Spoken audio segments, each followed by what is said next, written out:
दरअसल बजट पेश हो चुका है और अब उसे जनता तक पहुंचाने की रणनीति बनाने में भारतीय जनता पार्टी पूरी तरीके से जुटी हुई है। सांसदों के साथ निर्मला सीतारमण ने बैठक की है। वहीं मंत्रियों को बजट को कैसे सब तक पहुंचाएं, इस पर निर्देश भी दिए गए। संसद भवन की लाइब्रेरी बिल्डिंग, लोकसभा से लेकर राज्यसभा तक के बीजेपी से जुड़े तमाम सांसद जुटे। मौका था वित्त मंत्री निर्मला सीतारमण का अपने सांसदों को बजट की खूबियों से अवगत कराने का, मन में बजट को लेकर जो भी सवाल उठे थे सबका जवाब देने का, उन मुद्दों को बताने का जिसे लेकर सांसदों को जनता के बीच जाना है।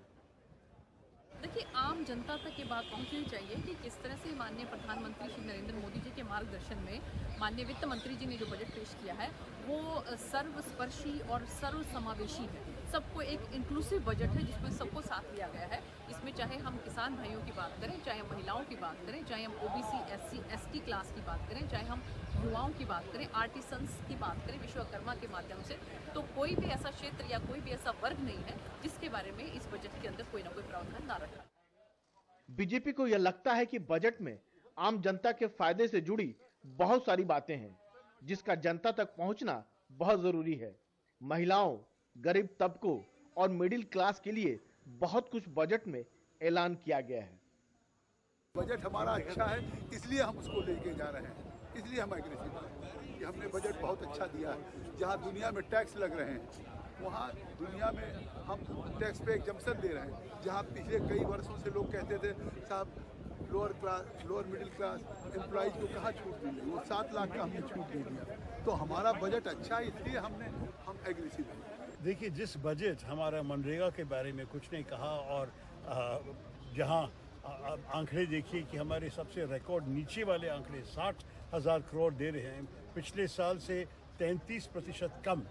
तो इस किस्म के बजट आम आदमी को क्या मदद देंगे? आप देखिए कि बेरोजगारी के बारे में कुछ नहीं कहा, महंगाई के बारे में कुछ नहीं कहा। इस साल करीब 9 राज्यों में विधानसभा चुनाव होने हैं और अगले साल लोकसभा का। ऐसे में बीजेपी को एहसास है कि अगर जनता तक वह अपनी बातों को नहीं पहुंचा पाते हैं तो उसकी कीमत उन्हें चुकानी पड़ सकती है। भाजपा अपने लोक लुभावन बजट का लाभ उठाने का कोई भी मौका छोड़ना नहीं चाहती। सांसदों को बजट क्लास के जरिए वित्त मंत्री ने उन्हें बारीकियां समझा दी और जनता से जुड़ने का फार्मूला भी। संसद भवन से राजीव रंजन, एनडीटीवी इंडिया।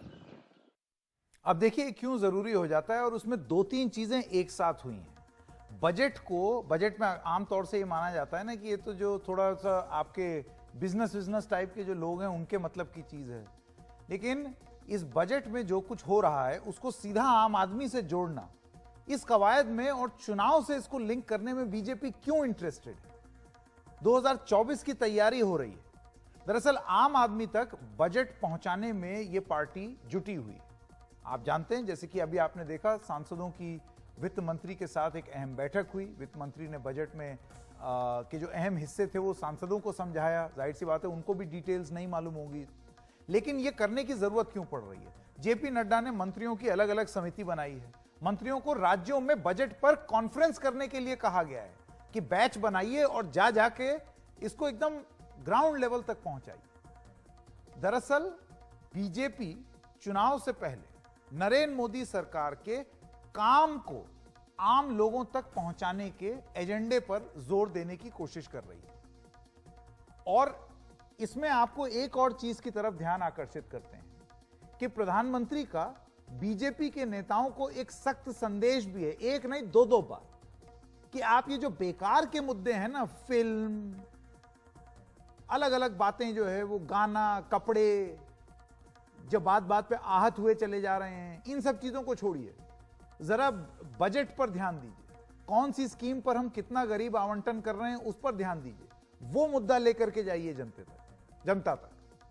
तो ये नया मिशन है भारतीय जनता पार्टी का कि फिल्मों में कौन सी हीरोइन ने कौन सा कपड़ा पहना है वो छोड़िए, बांटने वाले और भटकाने वाले मुद्दे छोड़िए और उससे बचिए और ध्यान दीजिए बजट, काम, नीति, पॉलिसी, इन सब चीजों पर बात कीजिए। इससे कोशिश कीजिए चुनाव जीतने की, क्योंकि नरेंद्र मोदी और केंद्र सरकार का यह मानना है, यह निर्देश है और ये एक बार नहीं 2 बार दिया, पहले राष्ट्र कार्यकारिणी की बैठक में और उसके बाद काउंसिल ऑफ मिनिस्टर्स मंत्री समूह की जो बैठक है उसमें। बीजेपी का यह मानना है कि नरेंद्र मोदी के 9 साल के कार्यकाल के बाद अगर नेताओं को और मंत्रियों को फिल्म में हीरोइन के कपड़े दिखाई दे रहे हैं या फिल्म में आपत्ति दिखाई दे रही है या कुछ और अजीब से मुद्दे ध्यान भटकाने वाले दिख रहे हैं तो कुछ गड़बड़ है, रणनीति में कुछ गड़बड़ है और यह बहुत ज्यादा समय तक नहीं चलेगा। तो अपने काम के बारे में बात करनी पड़ेगी 9 साल बाद। यह चीज बीजेपी से, सेंट्रल लीडरशिप से यह संदेश नेताओं को दिया जा रहा है, यानी कि कहीं ना कहीं बीजेपी को यह एहसास हो रहा है कि बहुत ज्यादा हो गया ये, इसको जरा चेक में लाना चाहिए।